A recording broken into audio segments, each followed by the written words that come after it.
The stagecoach rattled to a halt in front of the weathered saloon, and Katherine Kane stepped down into the dust of Naco, Arizona territory, her hands trembling from more than just the journey.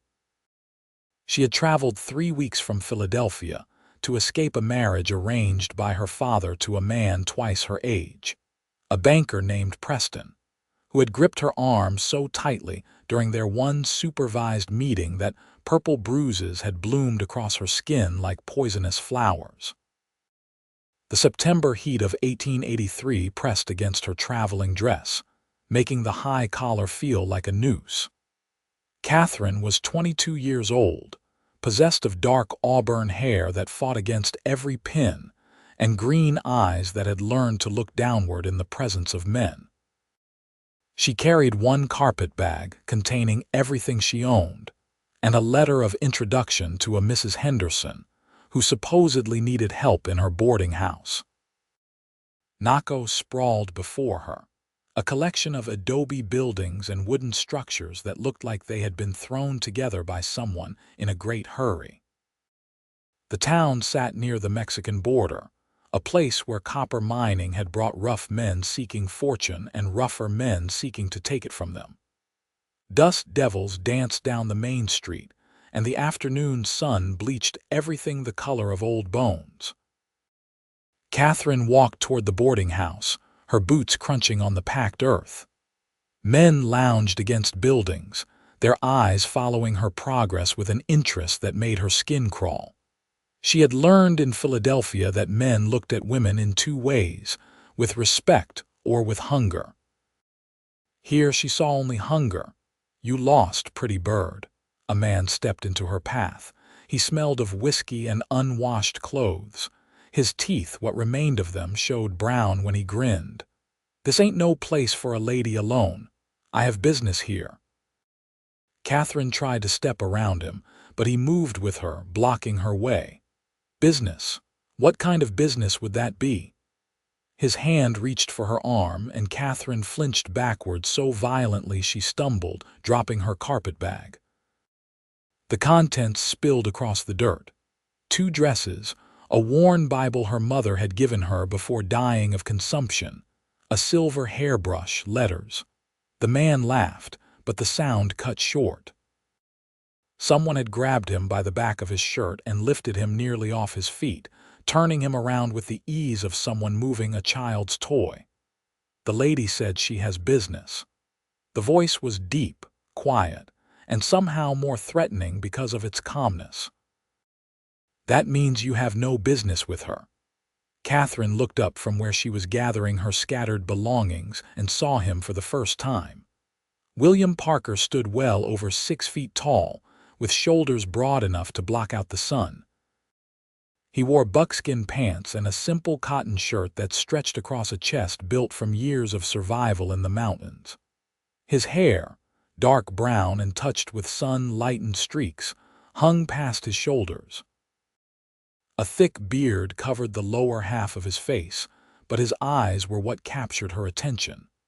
They were gray, like storm clouds, and they looked at her with something she had never seen in a man's eyes before, concern without calculation. The drunk man sputtered something and hurried away. William turned those gray eyes fully on Katherine, and she found herself frozen, half kneeling in the dirt with her hairbrush clutched in one hand. "You hurt." His voice was gentler now, but still carried the rumble of distant thunder. "No, thank you." Katherine stood quickly, brushing dust from her skirts. She wanted to look away from him, but something about his gaze made it impossible. He was not looking at her the way other men did. He was simply looking at her, seeing her, and that was somehow more unsettling. William bent and picked up her Bible, handling it with surprising care for hands so large and calloused. He held it out to her, and when their fingers brushed in the exchange, Katherine jerked back as if burned. The reaction was instinctive, born from years of learning that a man's touch meant pain or ownership or both. She saw something flicker across his face. Understanding, perhaps. Sadness, definitely. He stepped back, giving her space, and helped gather the rest of her things without another word. When her carpetbag was repacked, he lifted it easily. "Where are you headed?" "Henderson's boarding house." Katherine's voice came out smaller than she intended. She cleared her throat. "I can carry that myself." "I know you can." William started walking, carrying her bag anyway. "But you do not know which building it is, and I do. Come on." Katherine followed, unsure what else to do. They walked in silence for a stretch, and she studied him from behind. His hair was tied back with a leather cord now, revealing a strong jaw beneath the beard. His movements were economical, purposeful, like a mountain lion she had once seen in a traveling menagerie. Every step was placed deliberately, every motion served a function. There was no wasted energy in this man. "You are new to Naco," he said. It was not a question. "Yes." "Why here?" Katherine hesitated.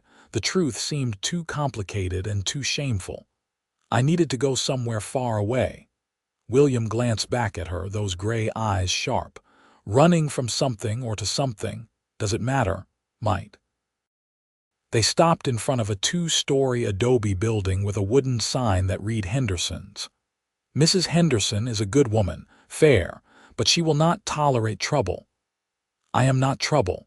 Katherine lifted her chin, meeting his eyes directly for the first time. She saw the corner of his mouth quirk beneath his beard, not quite a smile but close. "Did not say you were, said she will not tolerate it, different thing." He set her carpetbag on the wooden porch. "This is a hard place, miss. Keep your door locked at night. Do not walk alone after dark. And if anyone bothers you, you tell Mrs. Henderson or you tell me." "Why would I tell you?" "Because I am usually around." He touched his fingers to his forehead in a casual salute and turned to leave. "Wait." Katherine was not sure why she called after him. He turned back, eyebrows raised. "I do not know your name." "William Parker. Most call me Will." "I am Katherine Kane. Most call me Katherine." She was not sure why she added that last part. No one had ever called her Kate or Kitty or any other diminutive. Her father had insisted on her full name always, said nicknames were common. Katherine. The way he said it, careful and complete, made something warm unfurl in her chest. "Welcome to Naco, I suppose. It is not much, but the people are mostly decent." Then he was gone, walking back down the street with that same purposeful stride. Katherine watched him until Mrs. Henderson opened the door, a small woman with steel gray hair and eyes that missed nothing. "You must be Miss Kane. Come in, come in." "Good Lord, you look about to collapse from the heat." The boarding house was clean and sparse, with whitewashed walls and simple furniture. Mrs. Henderson showed Katherine to a small room on the second floor. It contained a narrow bed, a washstand, a table, and one chair. A window looked out over the street. "I run a respectable establishment," Mrs. Henderson said. "No men above the first floor, no drinking, no cursing. Meals are served at 7 in the morning, noon, and 6 in the evening. You work for your keep, plus $5 a month. I need help with cooking, cleaning, laundry, and serving. Do you have experience?" "I can cook and clean." Katherine had learned those skills from her mother before she died, and had continued them in the years after under her father's increasingly critical eye. Nothing she did had ever been quite good enough. "Good, you start tomorrow morning. There is water in the pitcher if you want to wash up. Dinner is in an hour." Mrs. Henderson paused at the door. "I saw Will Parker brought you here. You know him?" "No." "He helped me when a man accosted me on the street." Mrs. Henderson nodded, unsurprised. "That sounds like Will. He is a good man, one of the few around here. Been coming down from the mountains for supplies every few weeks for about 5 years now. Keeps to himself mostly, but he will help if someone needs it. Half the children in this town owe their lives to him, pulled them from the river during the flood of '81. Katherine unpacked her few belongings after Mrs. Henderson left, her mind circling back to William Parker against her will. The way he had moved that drunk man aside so effortlessly. The way he had looked at her, really looked at her, but without the possessiveness she had seen in every other man's eyes. The way he had stepped back when she flinched, giving her space without comment or question. She touched her forehead, where a headache was beginning to bloom from the heat and the long journey. Through the window, she could see the mountains in the distance, purple and hazy in the afternoon light. William Parker lived up there somewhere in those wild places. What kind of man chose to live alone in the mountains? Dinner was a quiet affair. The boarding house had 6 other residents, 3 minors, a clerk who worked at the assayer's office, a widow woman named Mrs. Palmer, and an older gentleman who introduced himself as Professor Dalton, though professor of what he did not say. They were all polite enough, though the minors stared at Katherine with an intensity that made her eat quickly and excuse herself as soon as possible. That night, Katherine lay in her narrow bed and listened to the sounds of Naco settling in for the night. Somewhere, a piano played badly. Men's voices rose and fell in argument or conversation. A dog barked. The sounds were so different from Philadelphia, where carriages had clattered past at all hours and the gas lamps had lit the streets with their gentle glow. Here, darkness was complete except for the stars, which shone so brightly through her window that she could see by their light. She thought about her father's fury when he would discover her gone. She thought about Preston, the banker, and his cold eyes and colder hands. She thought about the letter she had left behind, explaining nothing because there was nothing to explain that her father would understand. A woman's fear was not sufficient reason to refuse a good match, he would say. A woman's comfort did not matter when weighed against financial security. But Katherine had seen the bruises on her cousin's arms after she had married a man chosen by her family. She had seen the light go out of her cousin's eyes year by year, until she was just a ghost moving through her own life. Katherine had decided she would rather die in the desert than become that ghost. She must have slept eventually, because she woke to sunlight streaming through her window and the smell of coffee. Her first day of work began before the sun had fully cleared the mountains, helping Mrs. Henderson prepare breakfast for the boarders. The work was hard but familiar, and Katherine threw herself into it with determination. She would earn her place here. She would build a new life far from her father's house and her father's plans. 3 days passed in a blur of cooking and cleaning and learning the rhythms of the boarding house. Katherine saw nothing of William Parker, though she found herself looking for him whenever she went outside. On the 4th day, Mrs. Henderson sent her to the general store for supplies. "Tell Mr. Morrison to put it on my account," Mrs. Henderson said, handing Katherine a list. "And do not let him short you on the sugar. He tried that last time." The general store smelled of coffee and leather, and the sweet scent of penny candy in glass jars. Mr. Morrison was a thin man with spectacles that constantly slid down his nose. He greeted Katherine politely and began gathering the items on her list. Katherine was examining a display of ribbons, thinking how long it had been since she had worn anything purely decorative, when the door opened and William Parker walked in. He stopped when he saw her, and something crossed his face too quickly for her to read. "Miss Katherine," he nodded to her, "Mr. Parker." Her heart was beating faster, and she did not understand why. He was just a man. Just a very large, very strong man who had been kind to her when kindness was rare. "How are you settling in?" "Well, thank you. Mrs. Henderson has been very kind." "Good." He moved to the counter and gave Mr. Morrison his own list. As the shopkeeper bustled around gathering supplies, William stood near enough that Katherine could smell pine and wood smoke on his clothes. "You staying in Naco, then?" "I plan to, yes." "That is good." He said it simply, as if her presence or absence in this dusty border town could matter to him one way or another. Katherine felt that warmth unfurl in her chest again, and she turned back to the ribbons to hide her confusion. They completed their purchases in silence, but it was not an uncomfortable silence. When Katherine gathered her parcels, William took them from her hands without asking permission. "I can carry them myself," she protested, but weakly. "I know." He was already heading for the door. "But you do not have to." They walked back to the boarding house together. Katherine wanted to say something, wanted to ask him about the mountains or his life, or why he looked at her like she was something precious rather than something to be used. But the words stuck in her throat, tangled up with years of being told that good women did not speak to men they hardly knew, that proper behavior required silence and downcast eyes. William seemed content with the quiet. He walked beside her, adjusting his stride to match hers, carrying her parcels as if they weighed nothing.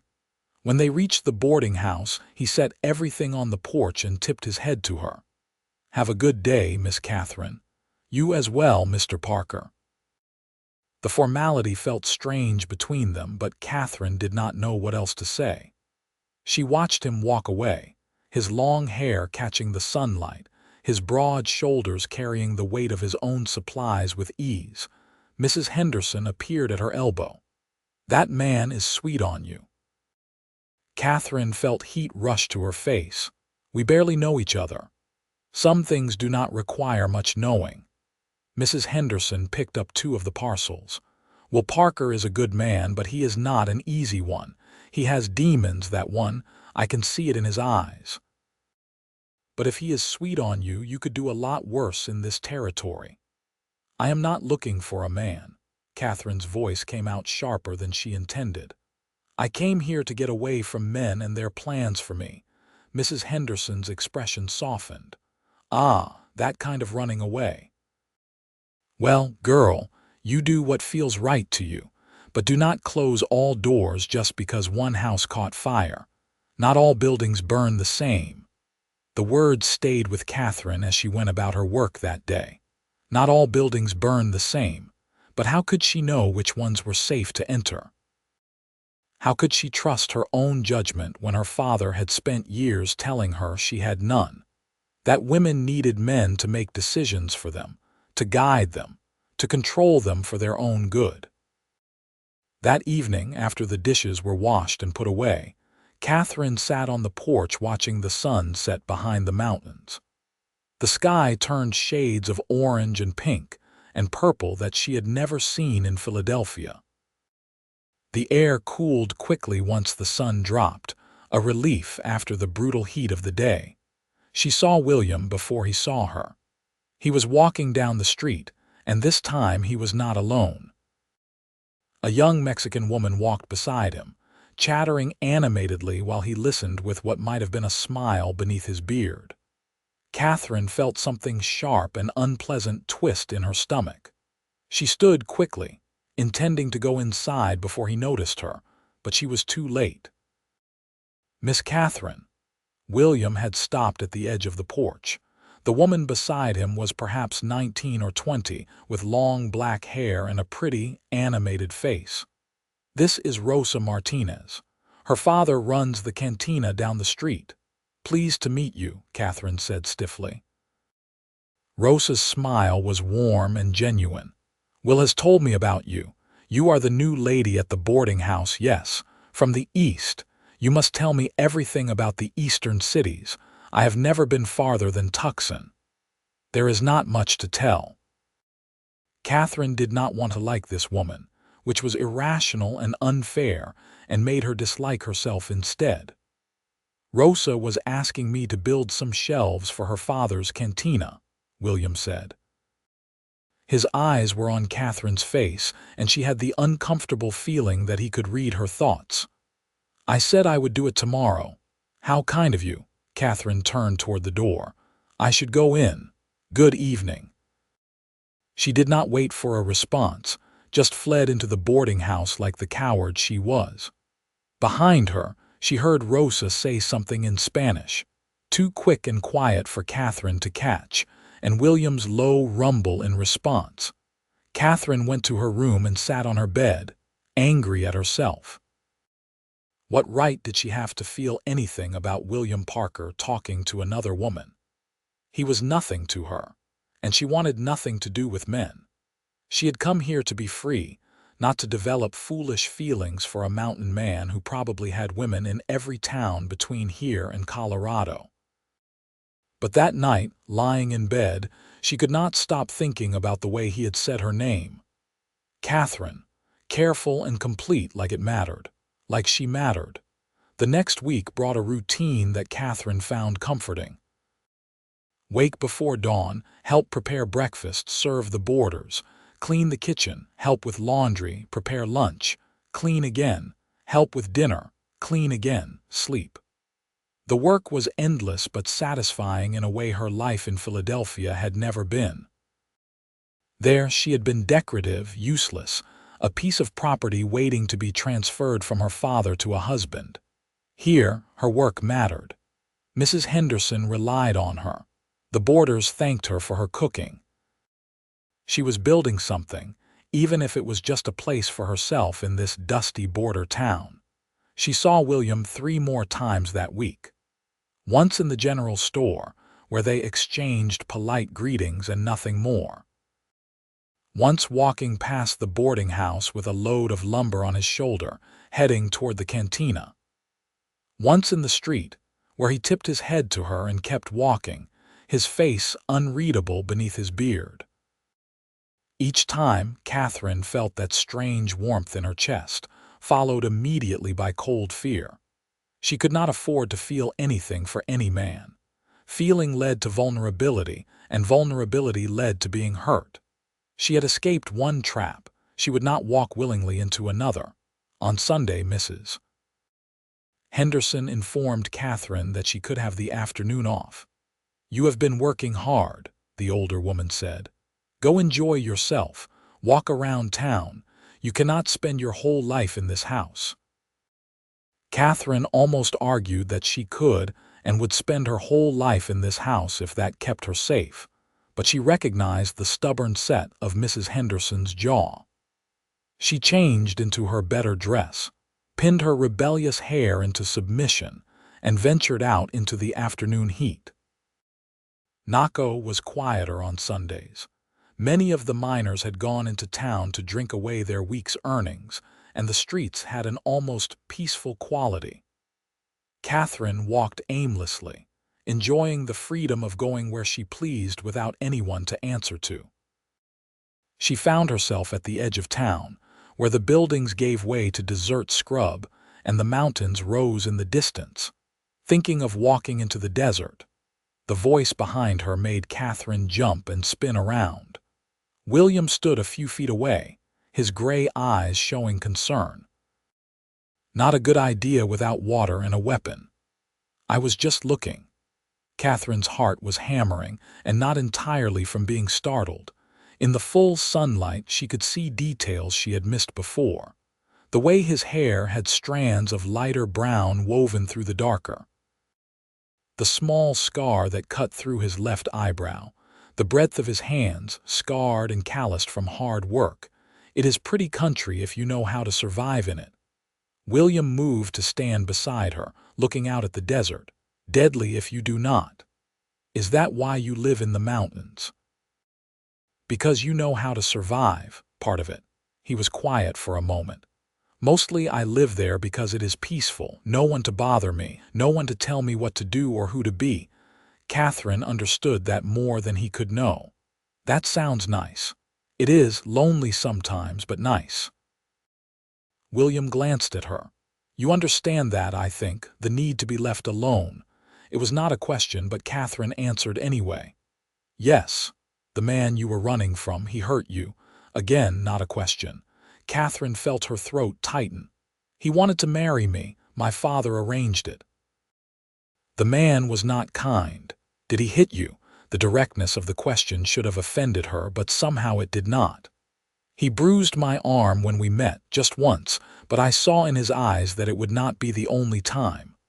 William's jaw tightened beneath his beard. You were right to run. My father would not agree. He would say I was foolish and selfish and ungrateful. Then your father is a fool. William said it with such certainty that Katherine felt tears sting her eyes. No one had ever validated her fear before. No one had ever said she was right to be afraid, right to run, right to choose her own safety over duty and obedience. Thank you, she whispered. William looked at her fully then, and Katherine saw something in his gray eyes that made her breath catch. Gentleness, understanding. And underneath it, carefully banked like a fire that could flare to life if given air, something warmer. Something that should have frightened her, but instead made her feel safe in a way she had never experienced. You do not have to thank me for telling the truth. William's voice was soft. Any man who would hurt a woman is not fit to be called a man. You deserve better than bruises and fear. I do not know what I deserve. Katherine looked away, unable to hold his gaze any longer. I only know what I do not want. That is a start. William was quiet for a moment. Would you like to walk? There is a spot not far from here, still safe, where you can see for miles. It is worth the short hike. Katherine knew she should say no, knew she should go back to the boarding house where it was safe and predictable. But something about William made her want to be brave, want to trust, want to see the world he saw when he looked at these harsh and beautiful lands. Yes, she heard herself say. I would like that. They walked in comfortable silence, William leading the way along a faint trail that Katherine never would have noticed on her own. The path wound through stands of mesquite and prickly pear, climbing gradually up a small rise. True to his word, it was not a difficult walk, though Katherine's city shoes were not ideal for hiking. She stumbled once on loose rocks, and William caught her elbow to steady her. The touch was brief and careful, his hand dropping away as soon as she regained her balance.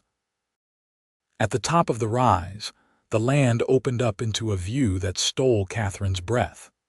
She could see Naco spread below them, small and dusty, and somehow beautiful in its perseverance against the harsh landscape. Beyond it, Mexico stretched in shades of brown and gold, dotted with dark green where water allowed things to grow. The mountains rose in every direction, ancient and unmoved by the small human dramas playing out in their shadows. Oh, Katherine breathed. It is beautiful. Yes. But when she glanced at William, he was not looking at the view. He was looking at her. When their eyes met, he did not look away or make excuses. He simply looked at her, and Katherine felt something shift inside her chest, like a door she had kept locked and barred was being gently, carefully tested. Why are you kind to me? The question came out before she could stop it. You do not know me. I am nothing to you. William was quiet for a long moment. When he spoke, his voice was measured, thoughtful. When I was younger, I made mistakes, hurt people I should have protected. I cannot fix those mistakes, cannot take back the harm I did, but I can choose to be different now, choose to help instead of hurt. Choose to be gentle instead of rough. He paused. And you are not nothing. No one is nothing. What mistakes? Katherine did not know what made her brave enough to ask. I had a wife once, Sarah. I was young and stupid and thought being a man meant being hard and unyielding. William's voice was rough with old pain. She was gentle and sweet and deserved someone who would treasure that. Instead, she got me. I was not cruel to her, not the way some men are, but I was not kind either. I was cold, distant, took her for granted. Katherine waited, sensing there was more. She died giving birth to our son. The boy died too. It was winter and we were snowed in up in the mountains. No doctor, no help, just me being useless while she bled to death. William's hands had curled into fists. That was 10 years ago. I was 24 years old and I killed my wife and child through my own selfishness and pride. "It was not your fault." Katherine said it without thinking. "Childbirth is dangerous. Women die. It was not because you were cold or distant. Maybe not. But I could have been kinder while she lived, could have made her feel loved and treasured instead of tolerated." William finally looked away from the view, meeting Catherine's eyes. "So now, when I see someone who has been hurt by someone who should have protected them, I try to do better. Try to be the man I should have been then." Katherine felt tears on her cheeks and was surprised to find them there. "She would be glad, I think, that you learned, that you are trying, maybe." William reached up slowly, telegraphing his movement so Katherine could see it coming, giving her time to move away if she wanted. When she did not, he brushed the tears from her cheek with his thumb, his touch so gentle it made her chest ache. "You are crying." "I know." Katherine let herself lean into his touch for just a moment before stepping back. "I am not very good at controlling myself lately. Crying is not about control, it is about feeling. Nothing wrong with feeling." William dropped his hand. "We should get you back before Mrs. Henderson worries." They walked back to town as the sun began its descent toward the mountains.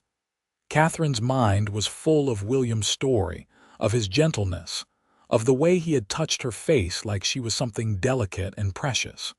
It terrified her, how much she wanted him to touch her again. How much she wanted to trust this man who was still essentially a stranger. At the boarding house steps, William paused. "Thank you for walking with me. Thank you for showing me the view." Katherine clutched her hands together to keep from reaching for him. "And for telling me about your wife." "About Sarah. Not many people know that story. I would appreciate it if you kept it between us." "Of course." Katherine met his eyes. "Your secrets are safe with me." Something flickered in William's expression, soft and warm. "I believe they are." He left then, walking back into town while Katherine stood on the porch and watched him go. Mrs. Henderson found her there 10 minutes later, still staring at the empty street. "That man is definitely sweet on you," the older woman said. "Question is, are you sweet on him?" Katherine did not answer because she did not know what to say. The truth was too new and too frightening to speak aloud. "Yes," she thought. "Yes, I think I might be." The following week brought an unusual bustle to Naco. A traveling preacher had arrived and announced he would hold services on Sunday, and the whole town seemed excited by the prospect. Katherine helped Mrs. Henderson prepare extra food, knowing they would have more boarders for a few days as people came in from the outlying ranches and camps. She did not see William at all that week. Mrs. Henderson mentioned he had probably gone back up into the mountains for his work. Katherine did not ask what that work was, though she was curious. What did a mountain man do with his days? Hunt, trap, mine for gold or silver. The mystery of William Parker seemed to grow rather than diminish the more she knew of him. Sunday arrived with cooler weather, a blessed relief from the brutal September heat. Katherine dressed in her best dress, a deep blue cotton that her father had deemed acceptable for church back in Philadelphia. Mrs. Henderson had organized the boarders to help set up benches in front of the saloon, which the owner had agreed to close for a few hours in honor of the visiting preacher. The entire town seemed to have turned out. Katherine stood near the back with Mrs. Henderson and the other boarders, uncomfortable with so many people pressed close together. The preacher was a thin man with wild eyes and a voice that carried across the crowd like thunder. He spoke of sin and redemption, of the need to turn away from wickedness and embrace righteousness. Katherine tried to listen, but her attention kept wandering. She found herself thinking about William, wondering where he was in the mountains, if he was safe, if he thought about her the way she had been thinking about him. The realization that she missed him was startling. How could she miss someone she barely knew? The service ended with a hymn that Katherine did not know the words to, though she hummed along. People began to disperse, talking and laughing, making plans to share meals or visit. Mrs. Henderson was swept into a conversation with other women about organizing a proper church building, and Katherine found herself standing alone in the crowd. "You look like you are planning an escape." The voice at her shoulder made Katherine's heart leap. She turned to find William beside her, dressed in clean clothes with his hair neatly tied back. He looked different, cleaned up, more civilized somehow, though his size and the wild quality in his eyes remained unchanged. "Mr. Parker, I did not see you at the service." I stood in the back. I am not much for crowds. William's eyes scanned the people around them with what looked like discomfort. "But I thought I should come. Been a while since I heard a proper sermon." "Did it help?" Katherine was not sure what made her ask that. William considered the question seriously. "Not sure. The preacher spoke a lot about sin, but not much about forgiveness. Seems to me forgiveness is the more important part, but maybe that is just wishful thinking on my part." Before Katherine could respond, a commotion broke out near the front of the crowd. Raised voices, then the sound of a scuffle. People scrambled backward, giving space to two men who were grappling with each other. Katherine recognized one as Tom Fletcher, a miner who stayed at the boarding house. The other was a stranger, rough-looking even by Naco's standards. "You cheated me," the stranger was shouting. "That claim was mine by right. You abandoned it," Tom Fletcher shouted back. "I filed legal." The stranger threw a punch that connected with Tom's jaw, sending him stumbling backward. People were yelling now, some encouraging the fight, others calling for it to stop. Katherine felt William tense beside her. "Stay here," he said, and then he was moving through the crowd with surprising speed for someone his size. He reached the fighting men just as the stranger pulled a knife from his belt. William caught the man's wrist in one large hand, squeezing until the knife dropped to the ground. With his other hand, he grabbed Tom Fletcher's shoulder, holding him back. "Enough." William's voice cut through the noise. "This is not the place." The stranger tried to pull free, but William's grip was iron. "Let me go, mountain man. This does not concern you. It concerns everyone here. There are children watching, women. You want to fight, you do it outside of town where no one gets hurt by accident." William's voice was calm but carried an edge that made even the stranger hesitate. "Now, are you going to walk away peacefully, or do I need to make you walk away?" For a tense moment, Katherine thought the stranger would fight. She saw William shift his weight, preparing for it, and she held her breath. Then the stranger spat in the dirt and wrenched free. "This is not over, Fletcher," he snarled, but he was backing away, not by a long shot. He stalked off toward the edge of town. William released Tom Fletcher, who was rubbing his jaw and looking sheepish. "Thanks, Will. I should not have let him get to me." "No, you should not have, especially not in front of the preacher." William's tone was mild, but Tom flushed anyway. "Go clean yourself up. And maybe think about whether that claim is worth dying over." The crowd began to disperse, the excitement over. William made his way back to Katherine, who had not moved from her spot despite her racing heart. "Are you all right?" she asked. William looked surprised by the question. "I am fine." "Why would I not be? That man had a knife. He could have hurt you. He could have tried."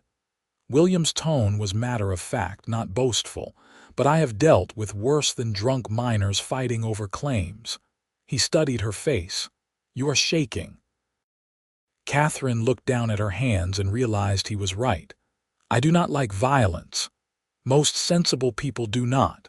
William hesitated, then offered her his arm. "Let me walk you back to the boarding house." Katherine looked at his arm, at the simple gesture that was both formal and intimate. Taking a man's arm meant something.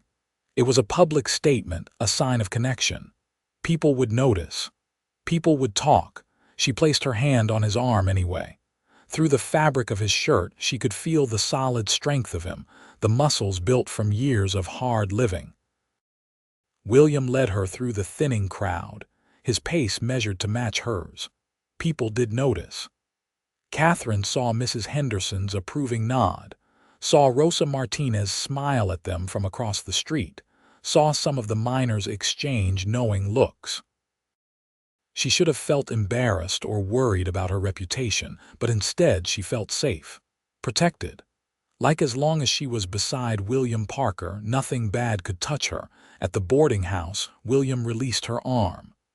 "I need to head back to the mountains tomorrow. Got work waiting. But I will be back in 2 weeks, maybe 3. Will you be here?" The question was simple, but Katherine heard the weight behind it.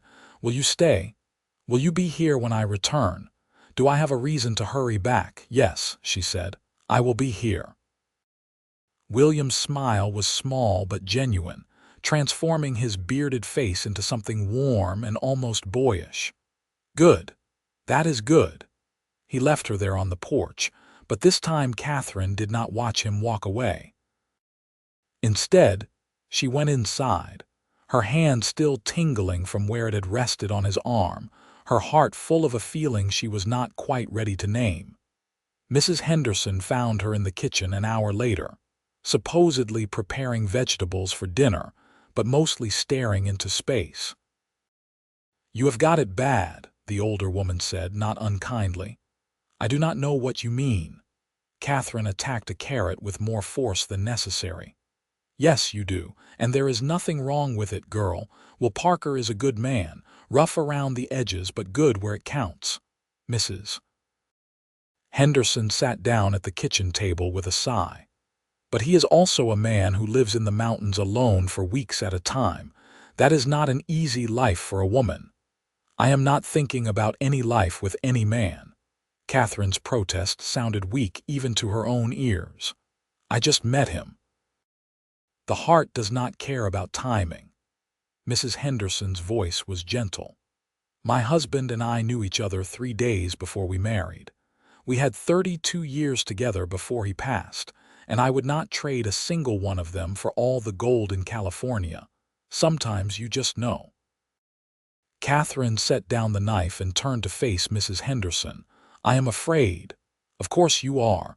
You ran from one man who wanted to hurt you. Natural to be afraid of all men after that." Mrs. Henderson reached over and patted Katherine's hand. "But Will is not that man. He would never hurt you." "How can you know that?" "Because I have seen him with injured animals, with frightened children, with everyone and everything that crosses his path. He is gentle, that one, in a way most men are not. Got it beaten into him by life, I would guess, but that makes it no less real." Mrs. Henderson stood and smoothed her apron. "But knowing he would not hurt you is different from being ready to trust him. That part you have to figure out for yourself." That night, Katherine lay in bed and thought about trust. What did it look like? How did you know when you had found it? Her father had betrayed her trust by trying to marry her off to a brute. Her mother had betrayed her trust by dying and leaving Katherine alone with that father. Preston, the banker, had shown his true nature in one meeting, and Katherine had been smart enough to run. But William had been nothing but kind, respectful, gentle in ways that seemed to go against his very nature as a large, powerful man. When he touched her face to brush away her tears, it had been with such care as if she were made of spun glass. When he took her arm at the service, he had not gripped or pulled or claimed ownership. He had simply offered support and let her choose whether to accept it. Maybe that was what trust looked like. Not the absence of fear, but the choice to move forward despite it. Not certainty, but the willingness to risk being wrong. Katherine fell asleep with these thoughts circling her mind and dreamed of gray eyes and gentle hands and mountains that touched the sky. 2 weeks passed slowly. Katherine threw herself into her work at the boarding house, learning Mrs. Henderson's recipes and routines, making herself indispensable. She was a good worker, Mrs. Henderson told her repeatedly, reliable and thorough and pleasant to have around. The praise made Katherine glow with pride. She had never been particularly good at anything in Philadelphia, according to her father. Here, she was needed. Tom Fletcher moved out of the boarding house after his fight at the service, deciding to try his luck in Tombstone instead. His room was taken by a young couple, newlyweds named Daniel and Emma Porter, who had come west to homestead. Emma was shy and sweet, barely 19 years old, and Katherine found herself drawn to the younger woman's gentle nature. "I am scared," Emma confessed one afternoon while they were washing dishes together. Mrs. Henderson had hired Emma to help with the extra work, and the two young women had quickly become friends. "Daniel is so sure about homesteading, but I do not know anything about farming or living in the desert." "What if I fail him?" "You will not fail him," Katherine said firmly. "You will learn together. That is what marriage should be, I think, two people learning and growing together." "Is that what you want, marriage?" Emma's question was curious, not prying. Katherine thought about William, which she had been doing far too often lately. Maybe, if it was with the right person, someone kind, someone who would treat me as an equal, not as property. "That is how Daniel treats me." Emma's face glowed when she spoke about her husband. "Like I matter. Like my thoughts and feelings are important. I never knew it could be like this between a man and a woman." Katherine understood that more than Emma knew. She had never seen a marriage like the Porters had, full of laughter and gentle teasing and obvious affection. Her own parents had been cold to each other, her father domineering and her mother withdrawn.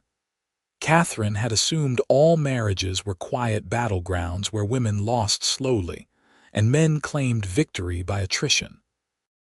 But watching Daniel kiss Emma's cheek as he left for work each morning, seeing the way they held hands at dinner, hearing Emma's soft laughter at something her husband whispered in her ear, Katherine began to wonder if maybe there was another way.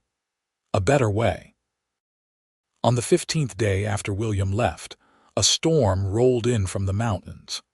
Katherine had never seen anything like it. The sky turned dark green, then almost black, and the wind picked up until it was howling around the buildings. Lightning split the sky in brilliant white forks, and thunder shook the walls. Mrs. Henderson hustled everyone inside and away from windows. "Desert storms can be fierce," she explained to Katherine and Emma, who were both wide-eyed with a mixture of fear and fascination. "They pass quickly, but while they are here, they are dangerous." The rain, when it came, was not like rain in Philadelphia. It was a deluge, a wall of water that hammered at the roof and turned the street into a river within minutes. Katherine stood at the window, watching the storm with her heart in her throat. Was William safe in the mountains? Did he have shelter? Was he warm and dry, or was he caught out in this? The storm passed after an hour, leaving behind clean air and the smell of wet earth. The street was a mess of mud and debris, but the world felt washed new. Katherine helped Mrs. Henderson assess the damage to the boarding house, which was minimal, just some water that had blown in under the door. By evening, the town was buzzing with news. The storm had caused flash flooding in the washes. Several prospectors had been caught out, and search parties were being organized. Katherine listened to the talk at dinner with growing dread, though no one mentioned William Parker specifically. She was helping clear the dishes when someone knocked at the door. Mrs. Henderson answered it, and Katherine heard a familiar deep voice asking something. Her heart leaped, and she hurried to the doorway. William stood on the porch, soaking wet and covered in mud but alive and whole. Relief flooded through Katherine so strongly it made her dizzy. "Thank God," she breathed. William's eyes found hers, and something in his expression softened. "I am all right.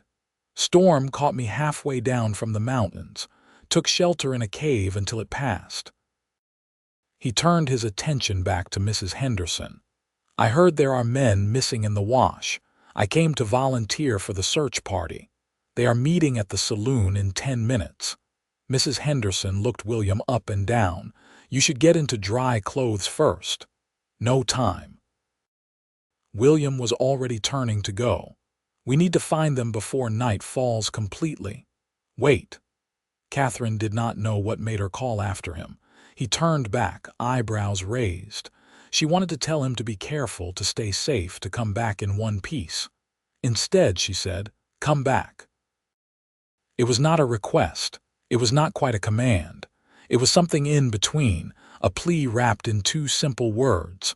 William understood. She could see it in his eyes. "I will." He held her gaze for a long moment, and Katherine felt that connection between them pull taut like a rope. Then he was gone, jogging through the mud toward the saloon and the waiting search party. Katherine could not sleep that night. She sat by her window, watching the street for any sign of returning searchers. Emma found her there near midnight and sat beside her without speaking, offering silent companionship that Katherine was grateful for.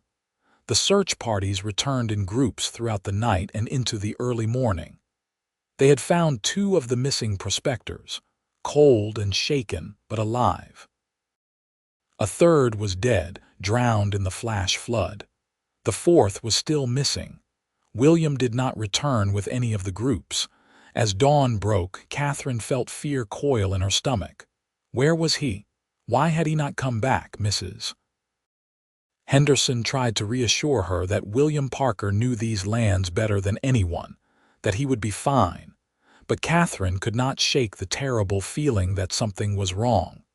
The sun was fully up when she finally saw him. He was walking slowly down the street, carrying something in his arms.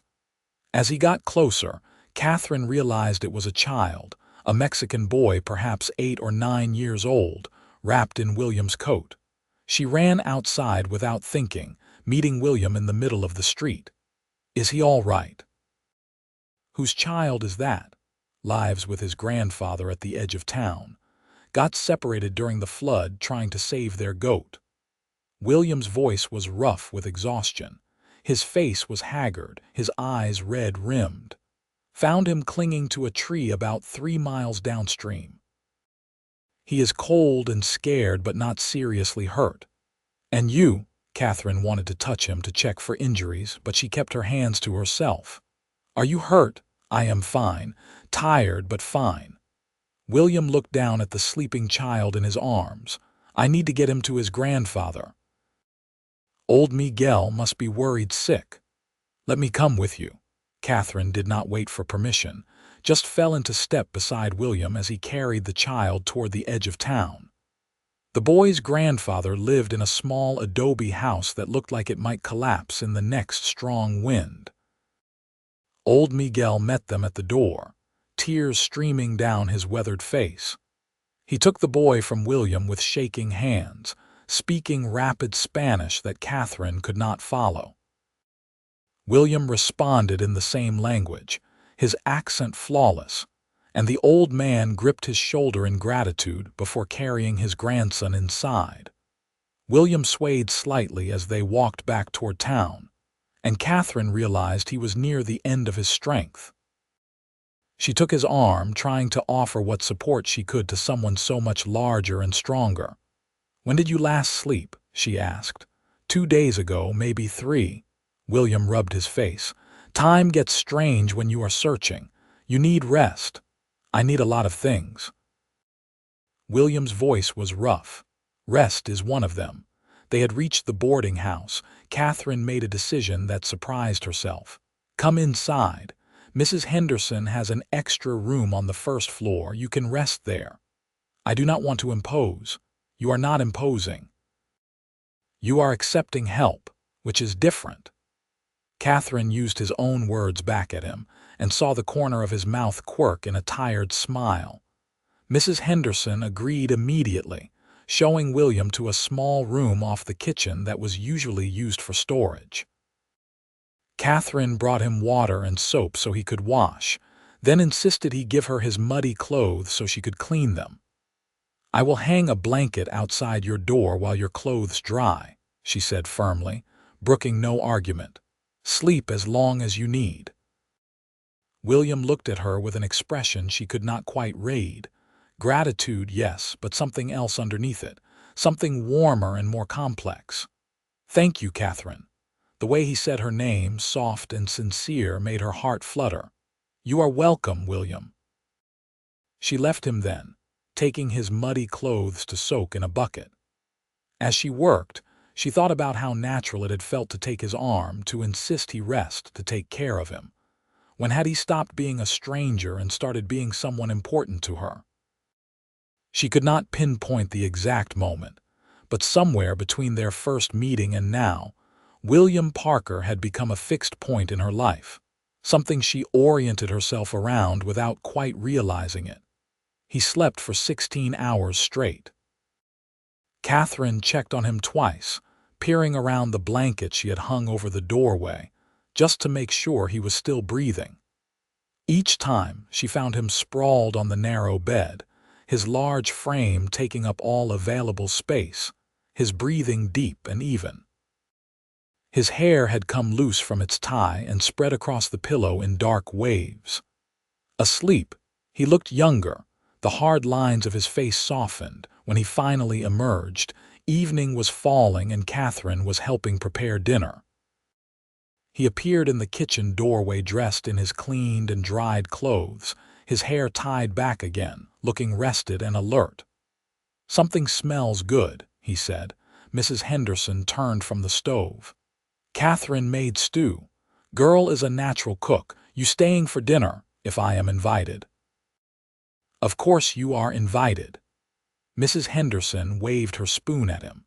"Anyone who spends all night searching for a lost child has earned a meal in this house." Dinner was a crowded affair, with all the boarders present plus William and 2 men from the search party who Mrs. Henderson had also invited. The conversation was lively, full of talk about the storm and the successful rescue and plans to build better drainage ditches to prevent future flooding. Katherine found herself watching William more than participating in the conversation. The way he listened carefully to everyone who spoke, the way he smiled at Emma's shy jokes, the way his eyes kept finding Katherine's across the table, as if checking to make sure she was still there. After dinner, William helped clear the table despite Mrs. Henderson's protests. He carried dishes to the kitchen with the same easy competence he seemed to bring to everything. When the work was done, he found Katherine on the back porch, where she had gone to escape the heat of the kitchen. "Stars are out," he observed, leaning against the porch railing beside her. Not touching, but close enough that Katherine could feel the warmth of him. "They are so bright here." Katherine tilted her head back, studying the vast sweep of the Milky Way. "In Philadelphia, you could barely see them. Too many lights in cities. Out here, it is just you and the sky." William was quiet for a moment. "I missed this town while I was in the mountains this time. You were only gone 2 weeks." "I know." He turned to look at her, his gray eyes serious. "But I missed it anyway. Or maybe I missed the people in it." Katherine's breath caught. She knew what he was saying, or thought she did, but she was afraid to assume, afraid to hope. "William, I know you are scared." His voice was gentle. "I know you ran from a man who wanted to hurt you, and I know that makes it hard to trust any man. But Katherine, I need you to know that I would never, ever hurt you. I would rather cut off my own hand than cause you pain. I know that." Katherine was surprised to realize it was true. Somewhere along the way, she had started to believe in William Parker's essential goodness. But knowing and feeling are different things. Part of me knows you are safe, but another part is still terrified. Then we go slow. William still had not touched her, giving her space even though every line of his body leaned toward her. "We take our time. Let you get used to the idea of me. Of us. No pressure, no expectations, just 2 people getting to know each other. What if I never stop being scared? Then we deal with that too." William's smile was sad but determined. "I am a patient man, Katherine. I have waited 10 years to feel anything for anyone." I can wait however long you need. Katherine felt tears prick her eyes. That is not fair to you. Let me decide what is fair to me. William finally moved, slowly raising one hand to her face. He stopped a few inches away, waiting, giving her the chance to pull back. When she did not, he gently cupped her cheek, his calloused palm rough and warm against her skin. I am not going anywhere unless you tell me to go. Katherine leaned into his touch, making a decision. Trust was a choice, not a feeling. She could choose to trust this man, this mountain man with gentle eyes and careful hands who looked at her like she was precious. She could choose to believe that not all men were like Preston or her father. She could choose to be brave. I do not want you to go, she whispered. William's eyes lit up and he smiled, a real, full smile that transformed his entire face. Good. That is very good. He leaned down slowly, giving her time to move away, and pressed his lips to her forehead. It was the gentlest kiss Katherine had ever received, more benediction than passion, a promise of care and protection. His beard was soft against her skin, and his breath was warm. Katherine closed her eyes and let herself feel cherished for the first time in her life. When William pulled back, Katherine felt the absence of his touch like a physical ache. She wanted to pull him back, wanted to feel that safety and warmth again, but she was not quite brave enough to ask for it. I should go, William said softly, before Mrs. Henderson thinks I am compromising your reputation by staying too long. Will you come back? Katherine hated how uncertain her voice sounded, how needy, but William did not seem to mind. I will come back. He brushed his thumb across her cheekbone one more time, then stepped away. I need to head back into the mountains for supplies and to check my traps, but I will return in a week, maybe less. Do you think you can tolerate my presence around town for a while after that? I think I could tolerate it very well. Katherine felt bold enough to add, I might even enjoy it. William's laugh was low and warm. Then I will make sure to be tolerable and enjoyable. He left through the boarding house, stopping to thank Mrs. Henderson for the meal and the room. Katherine stayed on the back porch, her fingers touching the spot on her forehead where his lips had been. She had been kissed before, hastily and hungrily by boys back in Philadelphia who saw her as a conquest. She had been grabbed and mauled by Preston during their supervised meeting, his mouth wet and demanding against her neck before she had pulled away. But she had never been kissed with tenderness before tonight, never been touched like she was something precious and breakable, never felt cherished. The feeling terrified and exhilarated her in equal measure. Mrs. Henderson found her still standing there 10 minutes later. That man is completely gone over you. I think I might be gone over him too. Katherine said it aloud for the first time, making it real. Then what are you going to do about it? I do not know. Katherine turned to face Mrs. Henderson. I have never done this before. Never courted or been courted properly. My father chose Preston and told me we would marry. I never had a choice. Well, now you have one, and that is both a blessing and a curse. Mrs. Henderson put her arm around Katherine's shoulders, because choice means you can get it wrong. But it also means if you get it right, it is truly yours. Over the next week, Katherine thought a lot about choice and trust, and what it meant to build something with another person instead of having it dictated to you. She watched Emma and Daniel Porter, the way they navigated decisions together, compromising and discussing and sometimes disagreeing, but always with respect.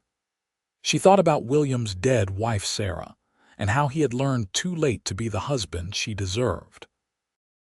She thought about her own future, which was no longer a predetermined path, but an open road full of possibility. William returned 6 days later, earlier than expected. Katherine was hanging laundry in the backyard when she heard his voice in the boarding house. She dropped the sheet she was holding and ran inside, then forced herself to slow down and walk at a more sedate pace. No need to look too eager, even if her heart was hammering with excitement. He was in the kitchen with Mrs. Henderson, setting down a large basket. "Fresh meat," he was explaining. "Got lucky with my hunting this trip. Thought you might be able to use it. Use it. We will feast like kings." Mrs. Henderson was already examining the wrapped packages. "This will keep us for a week at least." William looked up and saw Katherine in the doorway. His face broke into that smile she was learning to treasure.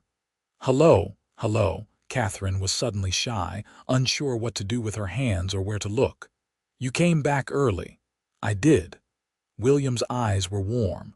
"Turns out I am not as patient as I thought. Would you like to take a walk with me?" Katherine glanced at Mrs. Henderson, who waved her away. "Go on. The laundry can wait. Just be back before dinner." They walked through town and out to the same rise where William had taken her before. The desert was in bloom after the rain, dotted with tiny yellow and purple flowers that seemed impossibly delicate against the harsh landscape. William pointed out plants and told her their names, explaining which ones were useful for medicine or food and which ones would kill you if you touched them. "The desert looks dead to most people," he said, "but it is full of life if you know how to see it." "Like people," Katherine said. She had been thinking about this a lot. Sometimes people look cold or distant, but underneath they might be full of feeling. They just hide it. William glanced at her. "Is that how you see me?" "Sometimes. When I first met you, I thought you were frightening, so big and strong and stern. But then you were gentle with me, and I realized the sternness was just protection, like armor. You are not wrong." William helped her over a rough patch of ground, his hand at her elbow. "I learned a long time ago that if you let people see your soft parts, they will use them against you. Better to look hard and unmovable. But you let me see your soft parts. You told me about Sarah and your son." Katherine stopped walking and turned to face him. "Why?" William was quiet for a long moment, looking out at the desert landscape. When he finally spoke, his voice was thoughtful. "Because I am tired of being alone, and because when I look at you, I see someone who understands what it is like to build walls to keep yourself safe.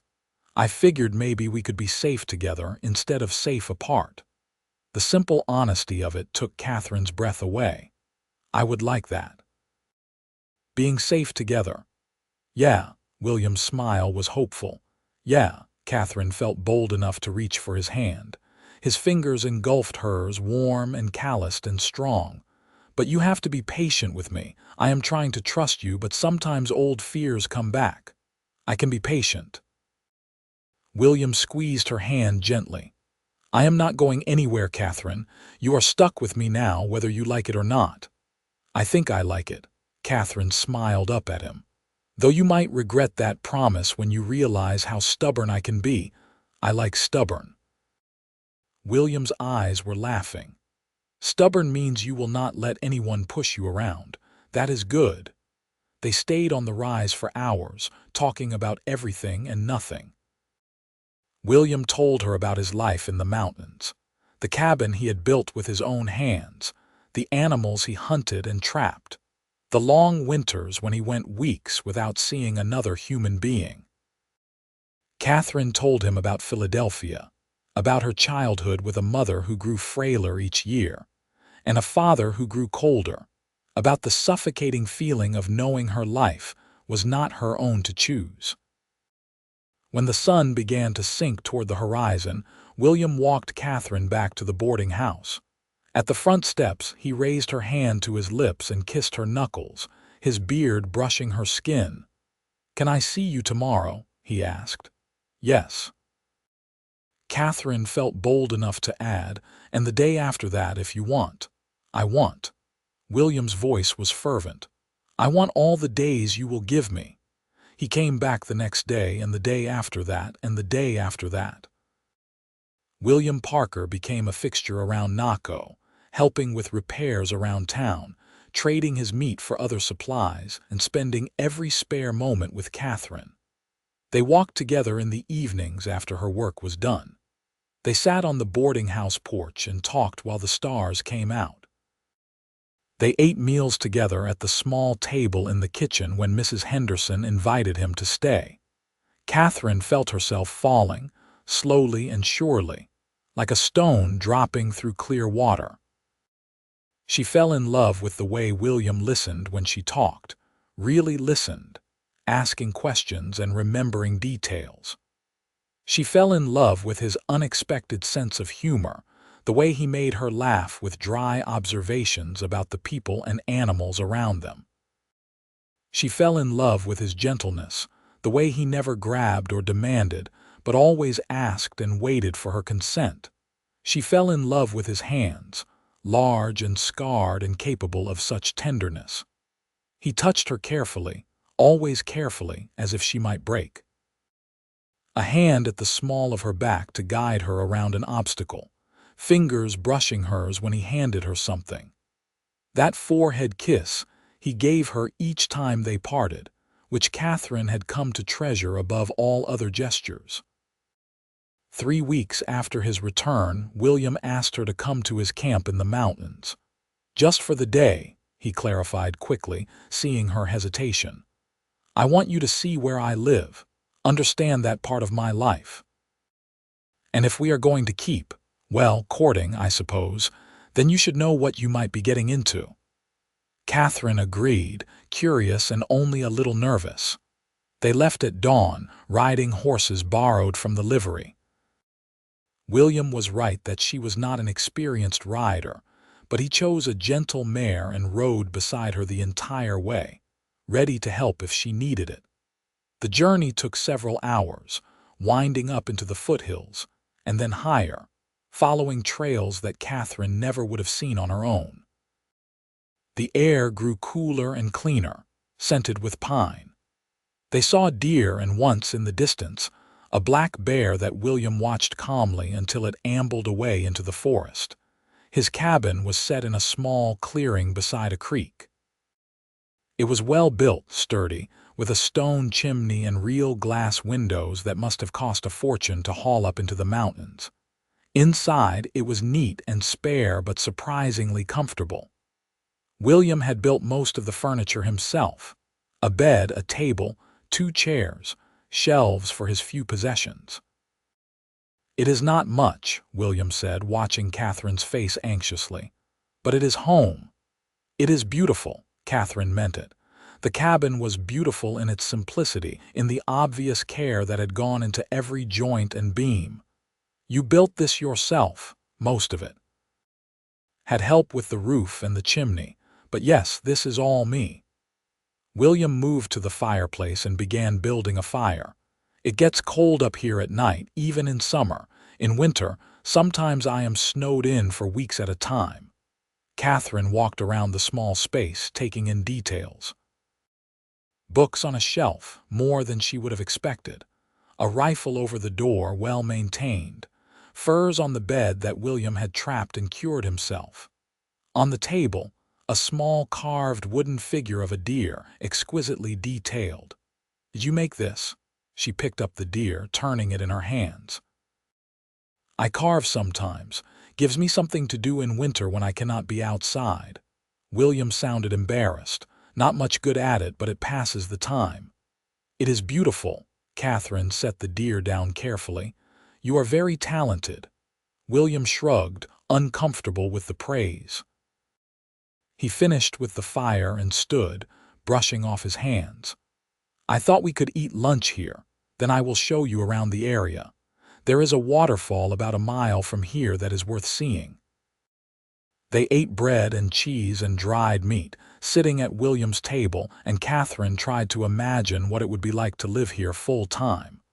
The isolation would be difficult, especially after growing up in a city.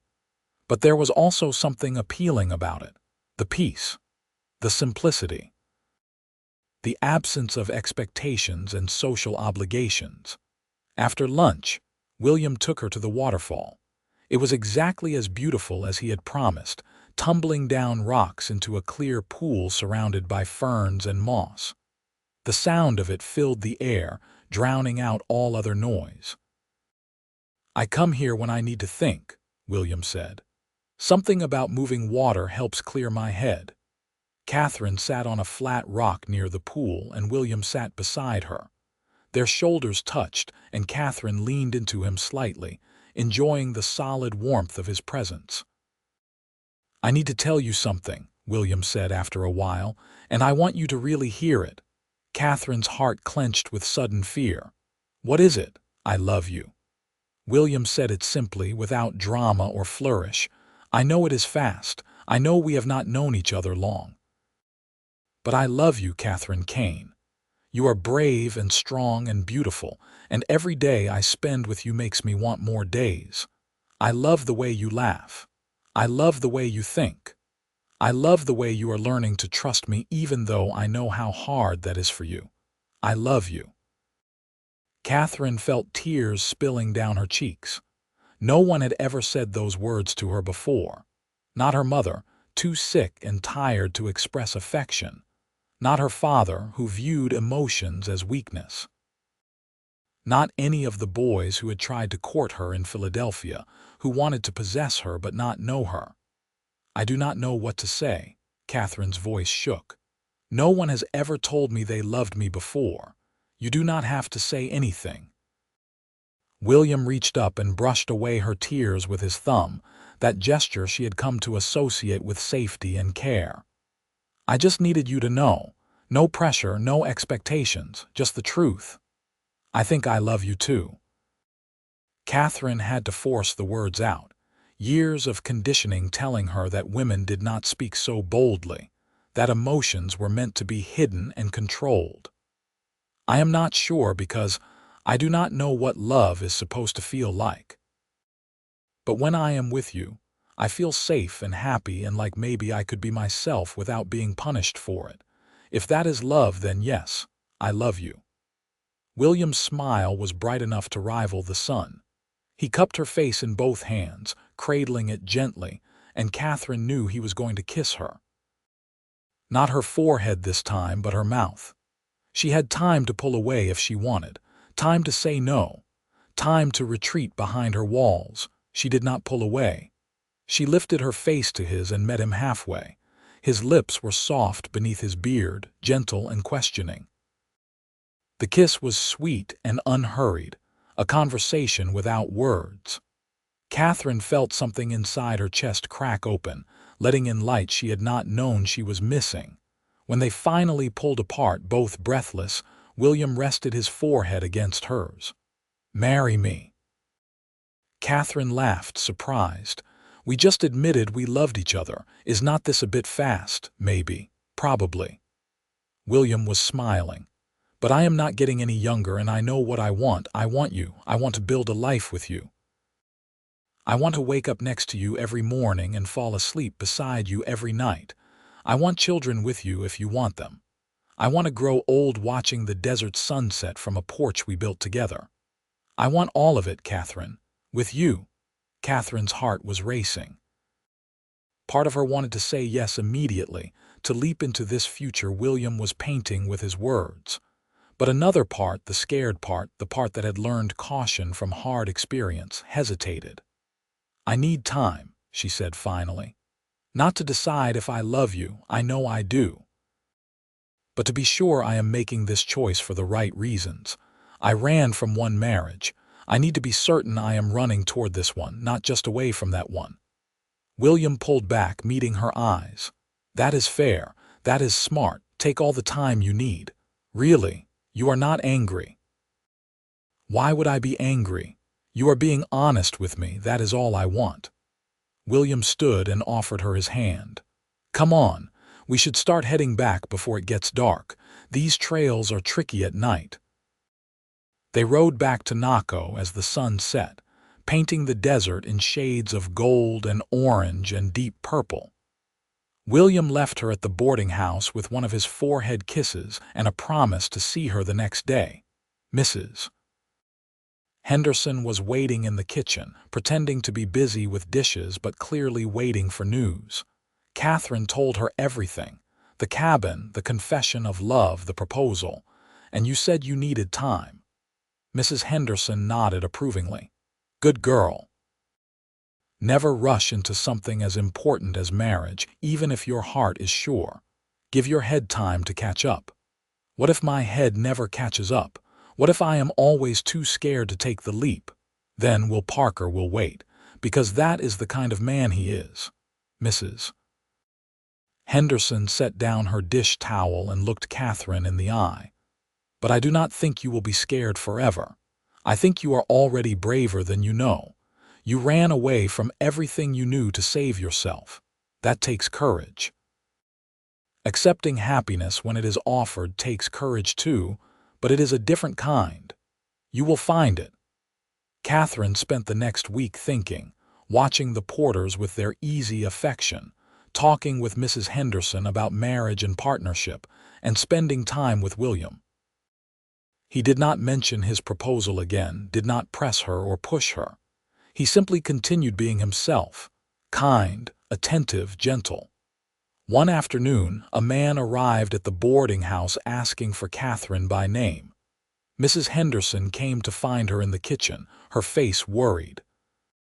There is a man here who says he is looking for Katherine Kane, says he has business with her.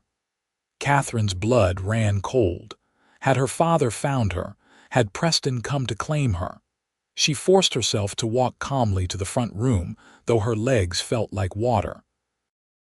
The man was a stranger, middle-aged and dressed in traveling clothes dusty from the road. He held his hat in his hands and nodded politely when he saw Katherine.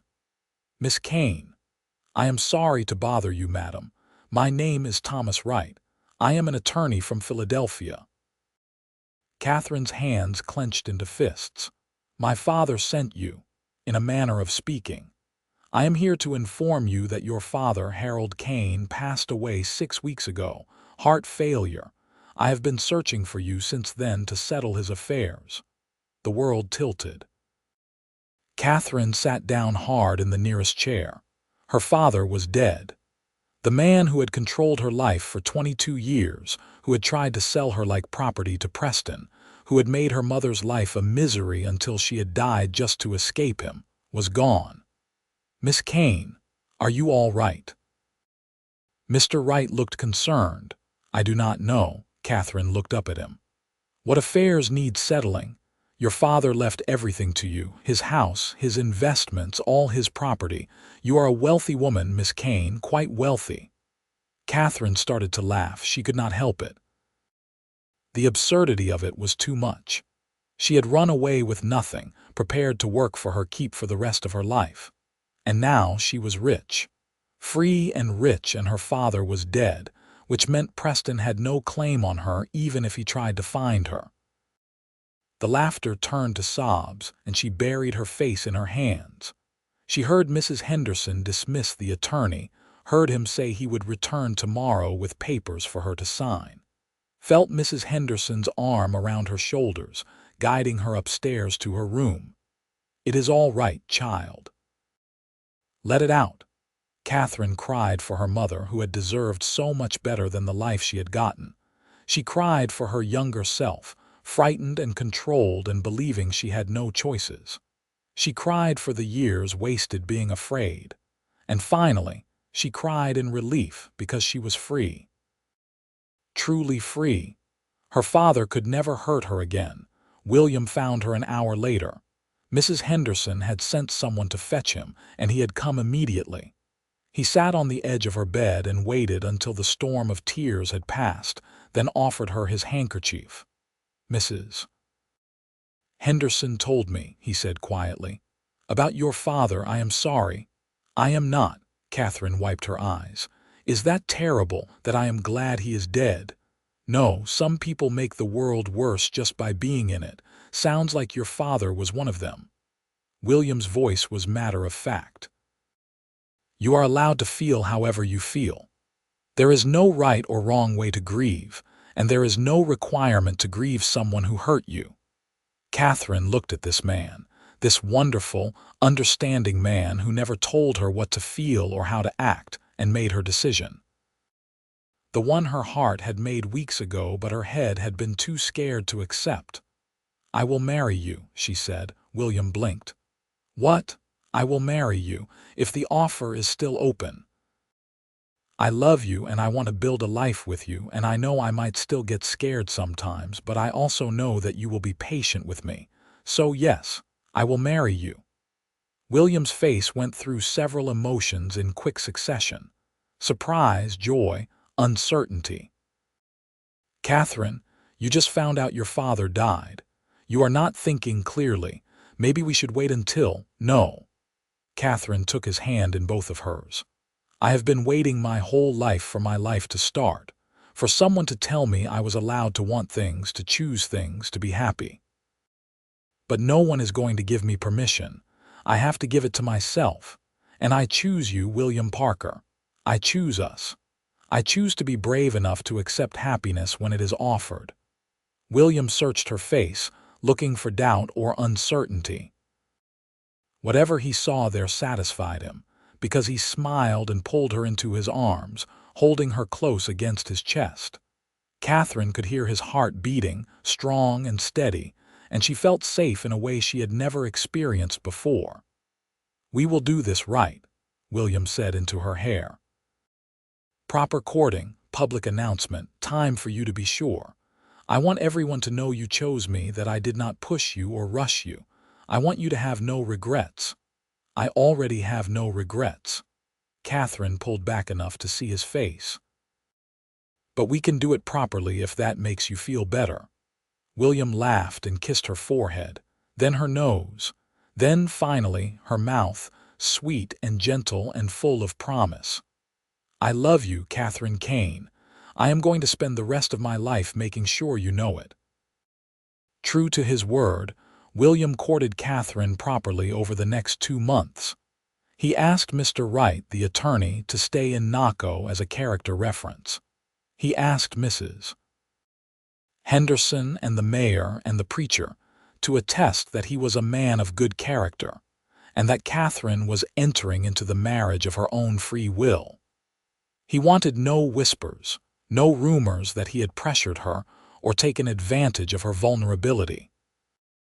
They were married in November, when the desert heat had finally broken and the evenings were cool and pleasant. The whole town attended, crowding into the space in front of the saloon where the preacher performed the ceremony. Katherine wore a new dress, pale blue silk that she had bought with some of her inheritance. William wore clean buckskins and a new shirt, his hair and beard neatly trimmed. When the preacher pronounced them man and wife, William kissed her in front of everyone, gentle and thorough. Katherine heard Rosa Martinez cheer, heard Mrs. Henderson sniffle, heard the miners clap and whistle. But all of it was distant, unimportant. The only thing that mattered was William's hands cradling her face, his lips on hers, his whispered "I love you" that only she could hear. The wedding celebration lasted well into the night. Mrs. Henderson had prepared a feast. Someone had a fiddle, and people danced in the street. William danced with Katherine, surprisingly graceful for such a large man, spinning her around until she was breathless with laughter.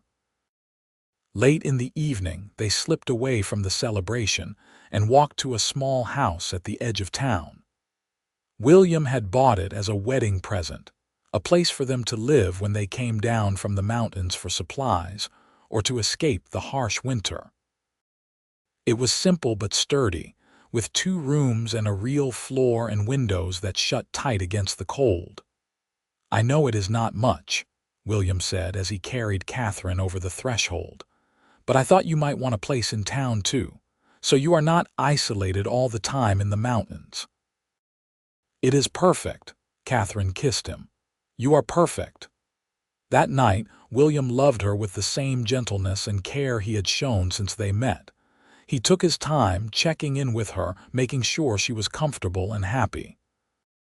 When Katherine tensed, old fears rising, he stopped and held her until she relaxed. When she cried, overwhelmed by the trust it took to be so vulnerable, he kissed her tears away and told her she was safe, she was loved, She was his and he was hers. Afterward, they lay tangled together in the bed that was now theirs. William's large body curled protectively around Katherine's smaller one. His hand rested over her heart, feeling it beat, and Katherine covered it with her own. "Thank you," she whispered. "For what?" "For being patient. For being kind. For showing me what love is supposed to feel like." Katherine turned in his arms so she could see his face in the moonlight streaming through the window.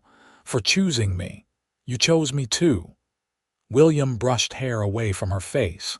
"That is what makes this work. We both chose each other. We keep choosing each other every day." Katherine kissed him, pouring all her love and gratitude and hope into it. William responded in kind, and they made love again, slower this time, learning each other's bodies and hearts. They spent the winter in William's cabin, and Katherine discovered she loved the isolation more than she had expected. The silence of the snow-covered mountains, the warmth of the fire at night, the simple routine of survival, gathering wood, cooking meals, maintaining the cabin. William taught her to shoot and to track animals and to read the signs of changing weather. Katherine taught him to read more fluently, discovering he had learned the skill late in life and was self-conscious about it. In the spring, they came back down to Naco, and Katherine found she had been missed. Mrs. Henderson hugged her fiercely. Emma Porter was pregnant and needed advice. Rosa Martinez wanted to hear all about life in the mountains. Katherine felt like she belonged here, like she had found not just a home but a community. She and William settled into a rhythm, spending summers and autumns in the mountains and winters and springs in town. William's hunting and trapping provided well for them, and Katherine's inheritance gave them security against lean years. They were not rich, but they were comfortable, and more importantly, they were happy. 2 years after their wedding, Katherine gave birth to their first child, a son they named Samuel, after William's father. The birth was difficult, and Katherine was terrified, remembering the story of Sarah who had died bringing William's first child into the world. But Mrs. Henderson was there, and a doctor who had recently moved to Naco, and most importantly, William was there, holding Katherine's hand and telling her she was strong. She could do this. He loved her. Samuel came into the world screaming, healthy and perfect. William cried when he held his son for the first time, tears streaming into his beard. "He is so small," he kept saying, "so perfect and small." Katherine watched her husband cradle their child with infinite gentleness, those large scarred hands supporting Samuel's tiny head, and felt her heart expand with more love than she had thought possible. This was her family. These 2 people were hers, and she was theirs, and nothing in Philadelphia or anywhere else could take that away. They had 2 more children over the next 5 years. A daughter named Martha, who had her mother's red hair and stubborn nature, and another son named Jacob, who had William's gray eyes and quiet temperament. The little house in Naco grew more crowded, and William built an addition to give the children their own room.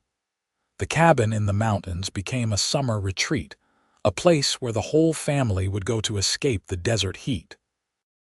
Katherine taught her children to love the mountains the way their father did. Samuel learned to track with William. Martha collected wildflowers and made Katherine teach her their names. Jacob, the baby, was content to sit by the creek and watch the water flow past, peaceful even as a toddler. Katherine never forgot where she had come from. Never forgot the bruises on her arm from Preston's grip, or her father's cold voice telling her she had no choice, or the fear that had driven her to run away with nothing but a carpetbag and hope. But those memories became softer over time, less sharp, until they were just part of her story rather than the defining feature of her life. What defined her life now was love. William's love, steady and sure as the mountains. Her children's love, chaotic and demanding and joyful. The love of the community that had welcomed her and given her a place to belong. Love had saved her, and she never took it for granted. On their 10th wedding anniversary, William took Katherine back to the rise outside of town where they had first admitted their love. The children were with Mrs. Henderson for the day, giving them a rare moment of solitude. They sat on the same rock where William had first told Katherine he loved her, where he had asked her to marry him, where their future had begun to take shape. "You remember what I said here?" William asked. "You said you loved me. You asked me to marry you. I said I needed time." Katherine leaned against his shoulder. "I was so scared. You were brave. You knew yourself well enough to know you needed to be sure." William wrapped his arm around her, pulling her close. "Do you ever regret it, marrying me, this life?" Katherine turned to look at him, at this man who had shown her what gentleness looked like, who had taught her to trust again, who loved her with a fierceness that never wavered. "Not for a single second. This is exactly where I am supposed to be, with you, with our children. Here in this wild, beautiful place." William smiled and kissed her forehead, that gesture that had meant so much to Katherine from the very beginning. Then he kissed her mouth, sweet and thorough, tasting of coffee and happiness. Below them, Naco spread out in the afternoon light, dusty and imperfect and beautiful. The mountains rose beyond, purple and hazy in the distance. Somewhere in the town, their 3 children were probably driving Mrs. Henderson to distraction. Somewhere above them in those mountains, William's cabin waited for summer. But here, in this moment, there was just the 2 of them, the choice they had made to love each other, and the life they had built from courage and trust and tenderness. Katherine Kane Parker had never been kissed with tenderness until she met William. Now she was kissed with tenderness every day, and she knew in her bones that she was cherished. Not because someone had told her she should feel that way, but because William showed her in 1,000 small ways that she was precious to him, that her happiness mattered, that her fears were valid, that her love was a gift, not a duty. They stayed on that rise until sunset, watching the sky turn colors that Katherine still marveled at after all these years in the desert. William held her hand, his thumb tracing patterns on her palm, and Katherine thought about all the roads that had led her here. Running away had been the scariest thing she had ever done. Choosing to trust William had been almost as scary. But both choices had led her to this, a life of purpose and love and belonging. "I love you," she said, "not for the first time and not for the last. I love you too." William kissed her forehead again, and Katherine closed her eyes, feeling cherished down to her bones. Always have. Always will. They walked back to town as darkness fell, hand in hand, ready to collect their children and return to their little house. Ready to continue building their life together, one day at a time, one choice at a time, one moment of tenderness at a time. The Wild West was harsh and unforgiving, but Katherine had found her home in it. Not just a place, but a person. William Parker, her mountain man, her husband, her love. The man who had taught her that she deserved gentleness and given it to her freely. The man who had kissed her forehead and made her feel, for the first time in her life, truly cherished.